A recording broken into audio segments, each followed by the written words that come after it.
দর্শক স্বাগত জানাচ্ছি সিলেট থেকে। সিলেটের জলকর নয়া মসজিদ এলাকা, যে এলাকাতে এই মুহূর্তে ট্রেন দুর্ঘটনার খবরটি ছড়িয়ে পড়েছে এবং এই ট্রেন দুর্ঘটনার কারণেই কিন্তু সারা দেশের সঙ্গে সিলেটের রেল যোগাযোগ, সব ধরনের যাত্রীবাহী ট্রেন পাশাপাশি যেসব মালবাহী ট্রেন সেগুলো বন্ধ রয়েছে। আমরা ঠিক এই মুহূর্তে জলকর নয়া মসজিদ এলাকায় রয়েছি এবং আপনাদেরকে দেখানোর চেষ্টা করছি এই ট্রেনের বগিটি চট্টগ্রাম থেকে ছেড়ে এসেছিল তেলবাহী এই ট্রেনটি, এবং এই বগিটি লাইনচ্যুত হওয়ার পাশাপাশি এটির সঙ্গে আরো সর্বমোট 14টি বগি ছিল, যেটি আসলে উদ্ধারকারী ট্রেন কুলাউড়া থেকে যেটি রিলিফ ট্রেন এসেছে সেই রিলিফ ট্রেনের কাজ ইতিমধ্যে শুরু হয়েছে। এটি প্রায় 12টার পর থেকে আসলে আমরা জানছিলাম যে এই রেল দুর্ঘটনার খবরটি, এবং এরপর রিলিফ ট্রেনের যে কার্যক্রম সেটি কিন্তু চলছে এবং এটি শেষ হতে নাগাদ হয়তো সকাল হয়ে যাবে এমনটি ধারণা করা যাচ্ছে, যেহেতু ট্রেনের এই বগিটির দুপাশেই আরো কয়েকটি বগি ছিল। একটি অংশ উদ্ধার করে সিলেট রেল স্টেশনে নিয়ে যাওয়া হয়েছে এবং অন্যটি মাইজগাঁওর দিকে নিয়ে যাওয়ার চেষ্টা করা হচ্ছে। যদিও আসলে এখনো এই বগিটি উদ্ধারের যে প্রারম্ভিক মুহূর্ত সেটি শুরু হয়নি, এটি শুরু হতে হয়তো আরো ঘন্টা খানিক সময় লেগে যেতে পারে। ইতিমধ্যে আপনারা জানতে পেরেছেন যে সিলেটের যে উপবন এক্সপ্রেস, যেটি আসলে ঢাকাগামী ছিল, সেটি এখনো ছেড়ে যেতে পারেনি। সেখানে রেলওয়ের যে স্টেশন রয়েছে সেই স্টেশনে যাত্রীরা ভোগান্তির মধ্যে রয়েছেন, তারা দীর্ঘ সময় ধরে অপেক্ষা করছেন। প্রায় 11টার পরপর এই ট্রেনটি ছেড়ে যাওয়ার কথা ছিল এবং সেটি এখনো ছেড়ে না যাওয়ার কারণে তীব্র ভোগান্তি পোহাতে হচ্ছে যাত্রীদের।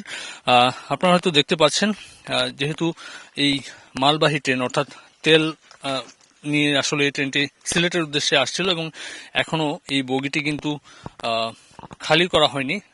যদিও আসলে আমাদেরকে যেটি জানিয়েছে রেলের কর্তৃপক্ষ যে খালি করতে হবে না, যদি তারা ক্রেন ইউজ করেন তাহলে এই বগিটি সহজে উদ্ধার করা যেতে পারে। যদিও রিলিফ ট্রেন এসে পৌঁছেছে, এখানে কাজ শুরু হতে হয়তো আরো কিছু সময় লাগবে। আমরা ইতিমধ্যে দেখেছি এখানে রেলওয়ে নিরাপত্তা বাহিনী সহ পুলিশের দায়িত্বপ্রাপ্ত যেসব বাহিনীর সদস্যরা তারা কিন্তু এখানে দায়িত্ব পালন করছেন, যেন নিরাপত্তাজনিত কোনো সমস্যা না হয়। আমরা ইতিমধ্যে পুলিশের সদস্যরা যারা রয়েছেন এবং ডিবি সদস্যরা যারা রয়েছেন তারাও এখানে কাজ করছেন। তো নিরাপত্তাজনিত কোনো সমস্যা যেন না হয় সেই দিক থেকে স্থানীয় প্রশাসন এবং পুলিশ প্রশাসন সহযোগিতা করছে। এর পাশাপাশি স্থানীয় যেসব জনগণ রয়েছেন তারাও আসলে এখানে আমরা দেখেছি। তো এখন পর্যন্ত আসলে যেহেতু এই বগিটি উদ্ধার করা হয়নি, সে কারণে ঢাকা এবং চট্টগ্রাম সহ আপনারা জানেন যে আখাউড়ার নিকটবর্তী এলাকা, যে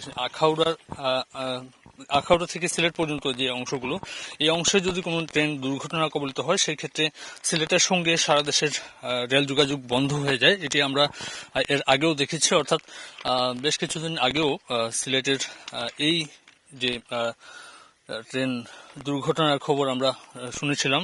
এর আগেও 6টি বগি লাইনচ্যুত হয়েছে এবং যাত্রীবাহী ট্রেনের দুর্ঘটনার খবর আমরা পেয়েছি, যেটি আসলে বারবার কেন এমন দুর্ঘটনা কবলিত হচ্ছে ট্রেনগুলো সেটি নিয়ে আসলে প্রশ্নের মুখে আসলে রেলওয়ে কর্মকর্তারা। যদিও আসলে এই রেলওয়ের যে লাইনটি রয়েছে সিলেট পর্যন্ত সেটি সংস্কারে জোর দাবি উঠলেও এটি সংস্কারে তেমন কোনো উদ্যোগ আমরা এখনো পর্যন্ত দেখিনি।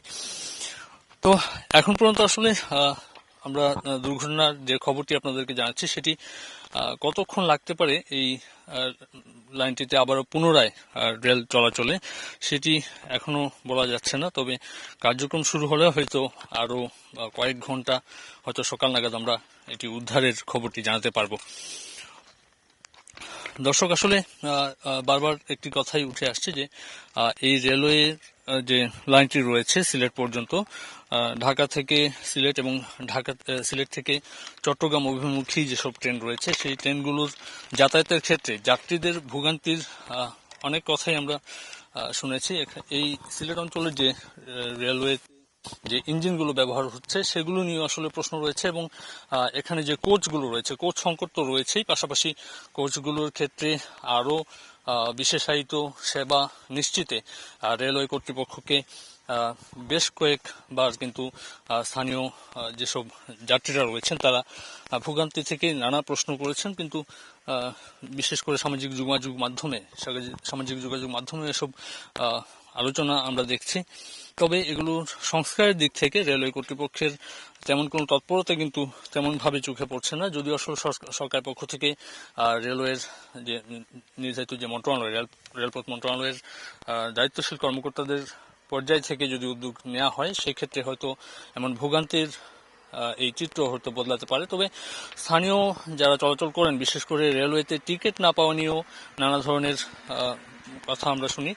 তবে এই চলাচল স্বাভাবিকের ক্ষেত্রে বিশেষ করে বারবার দুর্ঘটনা যেগুলো হচ্ছে, সেই দুর্ঘটনাগুলো পুনরাবৃত্তি যেন না হয়, সেই ক্ষেত্রেও রেলওয়ে কর্তৃপক্ষকে দায়িত্বশীল ভূমিকা রাখার যে প্রত্যাশা তারা ব্যক্ত করেন। সাধারণ মানুষজন তাদের কাছে তাদের যে চাওয়া পাওয়া, তাদের যে আশা ভরসার জায়গা, সেই জায়গা থেকে তারা রেলওয়ে কর্তৃপক্ষকে আরও বেশি তৎপর হওয়ার জন্য তাদের আহ্বান রয়েছে।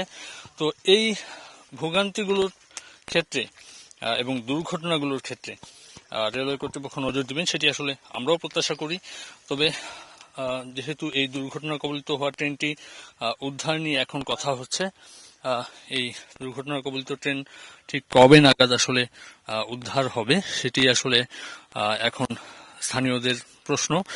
যাত্রীরা অনেকেই অপেক্ষা করছেন সিলেট রেলওয়ে স্টেশনে। তারা যে উপবন এক্সপ্রেসটি, যেটি আসলে ঢাকার পথে রওনা হওয়ার কথা, সেটি রওনা এখনো না হওয়ার কারণে এটি বিলম্বিত হচ্ছে। এবং সকালের যে ট্রেনগুলো রয়েছে, সকালের ট্রেনগুলো ছেড়ে যাওয়া এবং চট্টগ্রাম থেকে এবং ঢাকা থেকে যে ট্রেনগুলো সিলেটে আসার কথা, সেগুলো যেহেতু এই উদ্ধার তৎপরতার উপরে নির্ভর করছে, যেটি